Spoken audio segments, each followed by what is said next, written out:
My name's Jake Hazenauer, and today I'm going to be interviewing my Aunt Irene Weiss. She's 90 years old, and her husband was in World War II. She survived the Great Depression. She's had polio, and she has a very interesting life to share, so today we're going to learn more about it. So, Aunt Irene, first of all, what do you remember about the Great Depression? Well, we were very poor as a farming family, and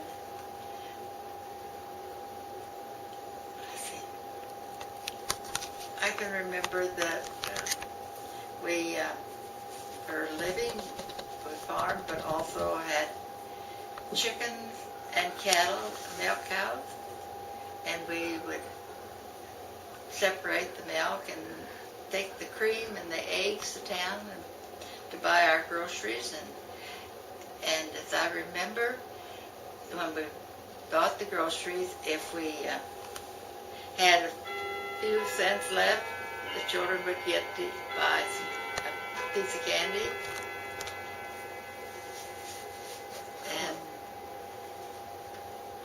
And so that just kind of shows how depression is. Yeah, that's neat. Did your family have a car or anything that you drove? Yes, we had. My dad had a car. In fact, I even drove it when I got 13, 14 years old, just around the farm. It was an interesting car. To haul the luggage, it had a kind of a rack on the one running board. You could put your luggage in that. Oh, yeah. To travel. Now, you've already told us that you lived in, the country. Is there anything else that, what was interesting about living in the 20s and 30s that's a lot different than, today? Well, we played, as a child, I played a lot of different games and things to do on my own. I didn't have to buy, or my folks didn't have to spend money to buy toys. Mm-hmm. I said, for one thing, I'd take a big 50-gallon barrel and turn it on the side and try to walk on that barrel. Oh, that'd be pretty neat. And then also, they had a pipe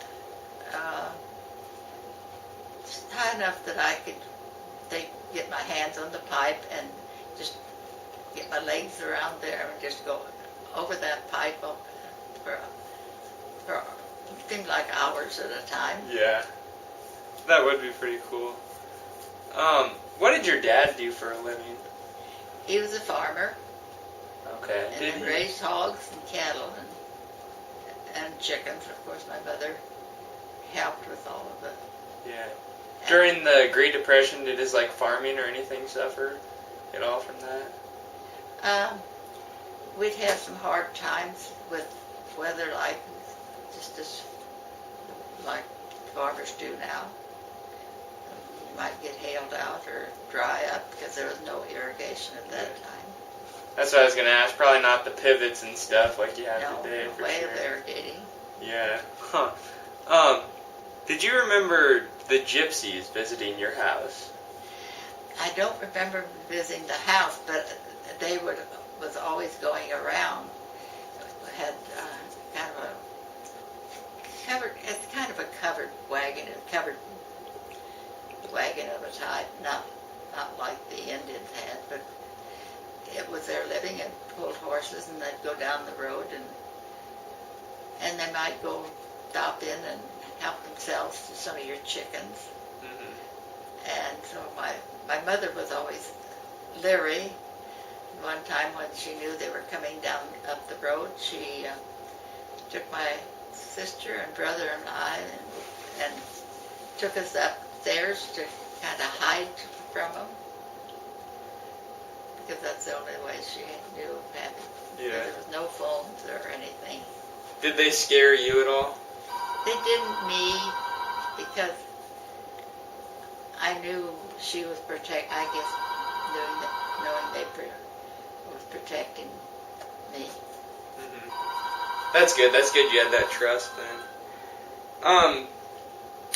Did you attend school during this time? I attended a one-room school Really? from the first grade to the 8th grade. And Did you go to high school then too? yes, I went to high school in town, and I graduated from the 12th grade. Really? I'm sure you didn't go to college, did you? No, I did not go to college. Yeah. They probably didn't have much for colleges back then. Well, and we lived in quite a distance from where there was a college. Our farm, the farm was quite a ways from any college. Plus, we the farmers, we could not really afford to go to school. Yeah. Is there anything else you can explain, like what the dirty 30s were like and stuff? The dirty 30s, yes. I was going to the country school at that time, and it would get so dusty and dark, and quite a few times, all of the school children would go to my parents' home because we only lived a quarter of a mile from the school house, and they'd go to there so we could kind of have, get some protection. You'd have to shut up all the windows and put wet towels or something on the windowsills to keep the dust from coming in. Huh. So bad. That's interesting. So Uncle Ed, her husband, was also in World War II, and that was a big thing to her as well, as not a lot of people around today have relatives that were in World War II, so it's really cool that she was married to someone like that. So, how did you guys meet, first of all? My husband and a neighbor friend, they weren't from the same town. They were from quite a distance away, but they met when they went to Omaha to be inducted take the physical in Omaha, and they were together all the while. They were in the service then, in the Army. Oh, really? So how did you find out about Uncle Ed then? Well, my girlfriend was married to this buddy of my husband, and they were stationed in Colorado Springs one time. I went up to visit him, and he was there, came over to the house where they were living, and so I met him that way. Huh, that's pretty neat. How old were you guys when you met? Oh, let's see, I was probably 20, and he was about 27, I think. Oh, okay. Something like that. So a few years apart then. Yeah. Is there anything you could tell us about your engagement? Okay. Well, he was in Colorado Springs, and I was back home with on the farm because I helped my parents on the farm. We wrote back and forth, and then he called sometimes. And this one time when he called me, he told me he was sending me something and he hoped I would accept it. And when I got it in the mail, it was a diamond ring. Oh, jeez. And so then next time he called me, I told him I accepted the ring. That's awesome. That's pretty unique then. Pretty cool story. When did you guys get married? When did you guys get married? We got married on November the 3rd, 1944, at Fort Benning, Georgia. Oh, that's neat. So Grandma's birthday then? Is that right? Yeah, it was my sister's birthday. Oh, cool. What was it like being married to someone who was serving in the war? Like, did it make life hard for you, or? Well, after he went overseas, it was a worry.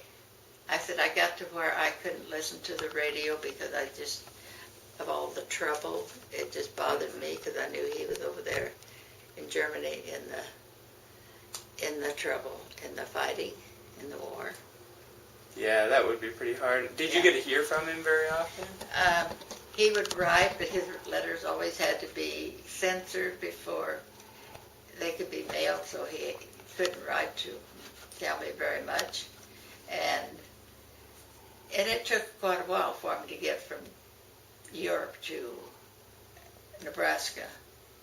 Yeah. I wrote to him every day, and I think he just got a bunch of letters at a time, not just every day. Mm-hmm. Huh, that's kind of different. So not like the MySpace or any Skype or anything, so you couldn't see him then. No, Very. nothing on nowadays. Yeah. So more about like his war stuff. Do you remember like where he was stationed and where he served? Well, from Omaha, he went to Fort Riley, Kansas, where they were actually inducted. And from there, he went to California, and I don't remember the name of the base there. It was an Army base. And from there, then he went to in Colorado Springs. Okay.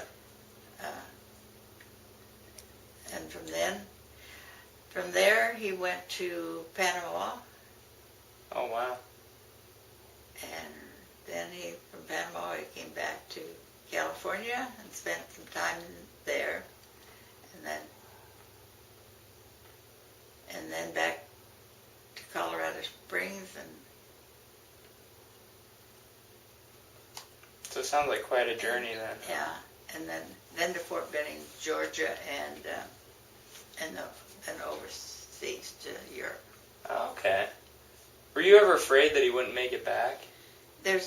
You always have that fear. You always do have that fear. Yeah.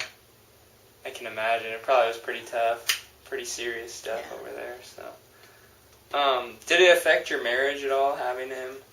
Or how did it affect your marriage? It really didn't. We, just took time to get to see each other again. But once we saw each other, everything went fine. Yeah. Did Uncle Ed have any stories from World War II that you remember at all? Well, when he was in California, what they had to do when they got back from Panama was they had pack mules. So their training was taking those pack mules and going up into the mountains with the pack mules. And then, when he was in Panama, while he was there, that's when the war started, when the Japanese bombed Pearl Harbor. So he was only supposed to be there a year, but then then they had to stay there 2 years to protect the canal.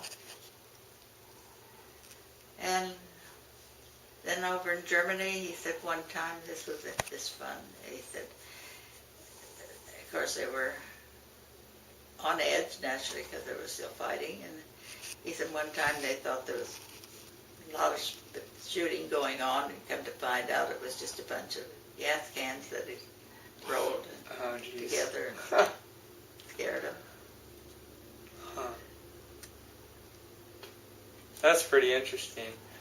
So, that's a little bit about Uncle Ed and how he served in the war, and he passed on a couple of years ago, but he was a good guy too, and I'm glad that Aunt Irene was able to share a little bit about that. So, kind of moving on, some like rationing during World War II and stuff. Is there anything you remember about the Great Blizzard of 1949? I know that was a pretty serious deal. Yeah, we were snowed in, and we were expecting our second child. That's when that big blizzard went.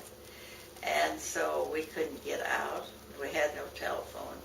But there was an airplane. We was out in the yard, and there was an airplane landed across the road and down in the field one time, and they wondered if we was needing help of any kind. And we were really snowed in. The high had to use a great big machine to load, the snow out, get it plowed out and snowed. So. Yeah, that sounds pretty crazy. That would be pretty neat. Probably didn't have all the quick machines and salt and stuff you put on the road now to get rid of all that either. That took a long time to get rid of it all. Yeah. And not the big machinery either. I mean, we thought they were big machinery, but now they have a lot larger. Yeah, I could believe that. Aunt Irene is also a unique case. She actually had polio, so,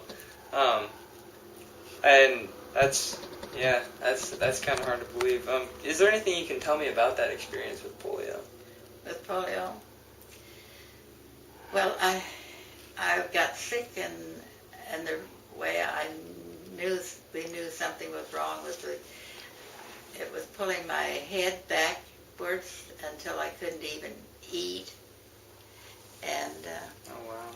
So I went to the emergency room, and they did final and said I had polio. So they sent me to Omaha to a hospital. That I was there for 2.5 weeks for treatment. Huh? Did you have to be in an iron lung or anything? No, I didn't. They thought I was going to have to be, and they decided I wouldn't need it, but they had me in a room right across the hall from the iron lung, so I would be close. And when I didn't have to go in, they took me in the room and showed me a bunch of people in iron lungs. Yeah. So how thankful I was that I didn't have to be in one of those. Oh, I can imagine. That wouldn't be fun at all by any means.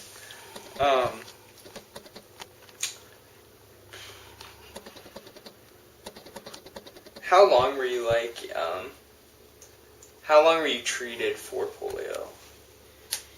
Well, I was in the hospital there for 2.5 weeks. And then when I got home, we didn't have physical therapies and things like that. I just had to kind of work myself, do things myself to try to get strengthened up and be able to. And it left me with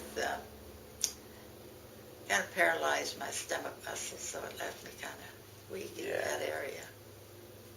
So is there any lasting repercussions it had? Yeah, I still feel the effects with the loss of the stomach muscle because my back has always been weak. That makes sense. That would kind of be scary when you find out something like that at a young age too. Yeah, it's scary to my family for sure. Yeah, I can imagine. So yeah, as you can see, she's had a lot of interesting stuff go on in her life. Is there anything in particular that you can tell me about how the world has changed over the last 90 years? I can probably bet that 2014 isn't anything like 1920 or anything. No, not by far. Just like the schools were like one-room schoolhouse, one teacher. She taught all 8 grades.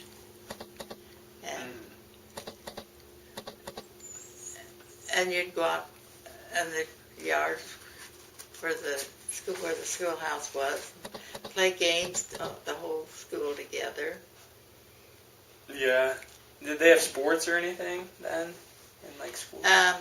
They did. The town schools did, but that didn't involve the country children at all. Yeah. Huh. Probably didn't have the different districts and stuff divided up either, like Class A, B, and C schools like they do today. It was just country school. That's what they were. Was there many people in your class? No, I was the only one in my class. Yeah. Which would have been better if there had been more, but. Yeah, that's true. Did you have siblings? You did, didn't you? How many siblings did you have? I had one sister, and it was a grade ahead of me, and I had one brother that was a couple of grades behind me. Uh-huh. Huh. Is there any stories that you have with them that you'd care to share? Because they've both passed on now, so. Well, it's like for when we were smaller, my sister and I spent quite a bit of time together when we were smaller. Mm-hmm. We had a playhouse, that part of a granary that my dad left us to have as a playhouse, and we spent a lot of time in that, my sister and I. Yeah. Even my mother would come and bring her sewing, come out and sit to be with us. Huh. But otherwise, we just regular. I played a lot by myself. My sister would rather be inside, and my brother was doing his boy stuff where I was doing a little bit of everything. Huh. How has technology changed from today? Like today, I know that they have a lot of iPhones, and if Uncle Ed would have been in World War II now, you could probably visit him on Skype and see things like that. There's no way of getting phone calls or anything then, because there weren't. And my folks, even when he was over there, my folks were on a party line, which I think be 8 or 10 different families on the same line. You could hear each other's phones, good conversations. And now everybody's got their own cell phones and online out lines. We didn't have that. Didn't have those back then by any means, huh? Did you have was TV around and all that when you were little? No, TV, we didn't have TV until after our children were small.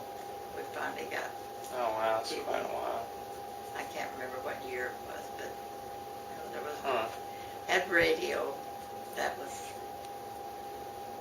the main thing of our entertainment.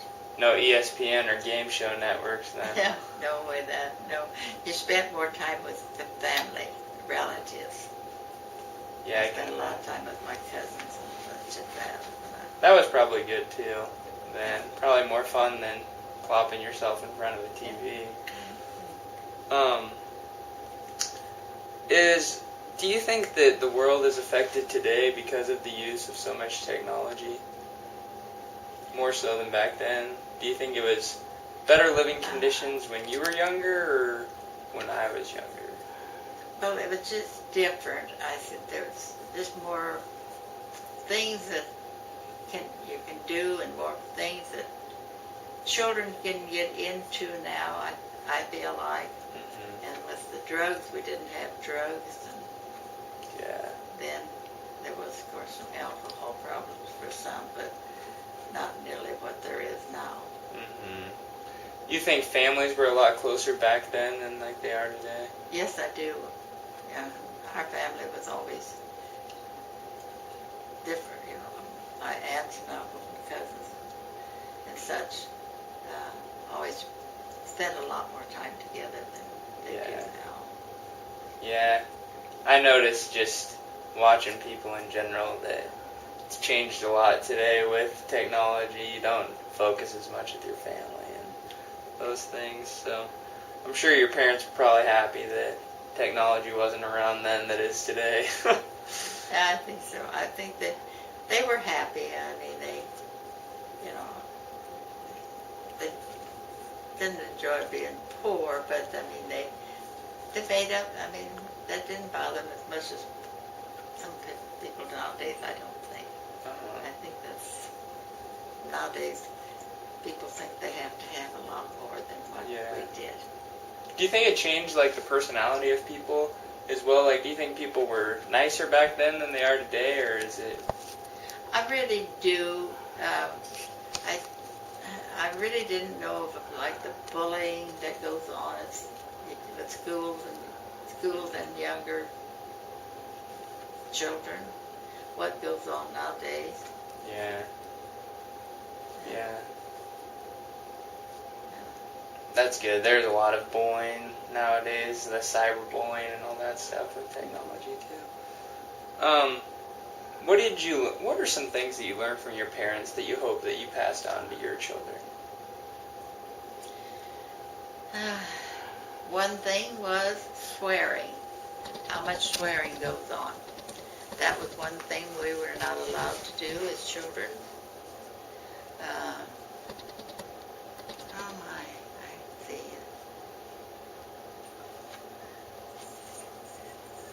I think, yeah, just being helpful, we would work and help with everything, at home,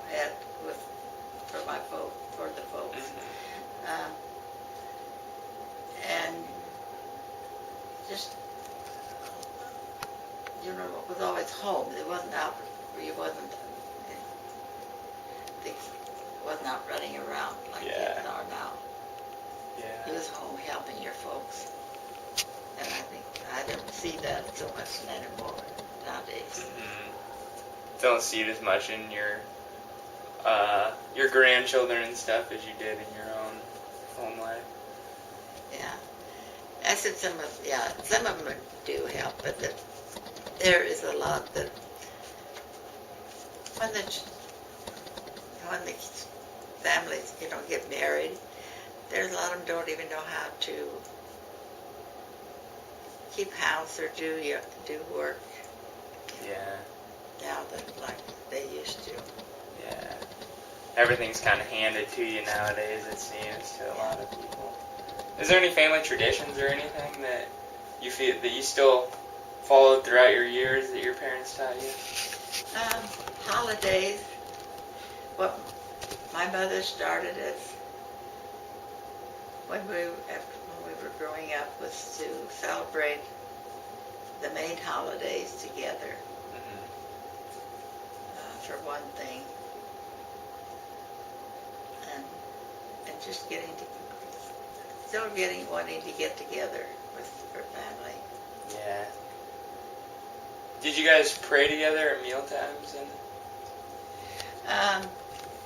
We didn't first because my mother had never belonged to a church, and then when we joined the church, yes, then we did. We still do, yes, to this day. The family does.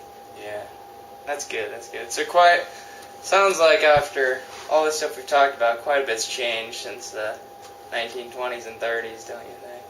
I feel like they have changed quite a bit in quite a few different ways. Yeah, I can imagine. It's hard to believe that 90 years has probably passed too since then.